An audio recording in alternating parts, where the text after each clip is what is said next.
అదో సినిమా ఉంటుంది చూడు, అత్తారింటికి దారేదని. ఒక గట్ల తిరుపతి రెడ్డి ఇంటికి దారేదంటే దొరకలేదంట. హైడ్రా కమిషనర్కు తిరుపతి రెడ్డి ఇంటికి దారి దొరకలేదంట. నేను చెప్తారా రాబాయ్ అని చెప్పిన రోజు. అంటే తిరుపతి రెడ్డి ఇంటికి దారి దొరకది. ఇక ఆయన ఒక ఆయన మహేందర్ రెడ్డి అని ఉన్నాడు, చీఫ్ విప్, మన పార్టీలో ఉండే గతంలో మంత్రి. ఇక మా కార్తీక్ వాళ్ళ బావ మంచిగా చెరువు మధ్యలో కట్టిండు గెస్ట్ హౌస్. చెరువు మధ్యలో ఉంటుంది.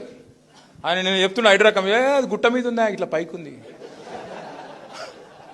అయిన వాళ్ళకు ఆకుల్లో, కాని వాళ్ళకు కంచాలి అంటారు చూడు, ఒక అట్లున్నది కథ. ఇక ఆయన ఉన్నాడు ఇంకో ఆయన, ఇవాళ లొలిపెట్టిన మంత్రి, మనం లొలిపెట్టిన మంత్రి, ఆయన ఇల్లు నీళ్ళలోనే ఉన్నది. ఒక చెరువు ఊడ్చిండు ఆయన కూడా, పొంగులేటి. ఇంకొక ఆయన మంత్రి వివేక్, ఆయనది దానిలోనే ఉన్నది బఫర్లా. కేవీపీ రామచంద్రరావు, ఆయనది దానిలోనే ఉన్నది. వీళ్ళెవ్వరిది ముట్టరట. పెద్దవాళ్ళకేమో హైడ్రా భయపడుతుంది, పేదవాళ్ళని మాత్రం ఈడ్చుతంతది. గిదేనా మరి మీ లక్షణం? గిదేనా మీ న్యాయం? మీరు ప్రభుత్వాన్ని నడిపే పద్ధతి?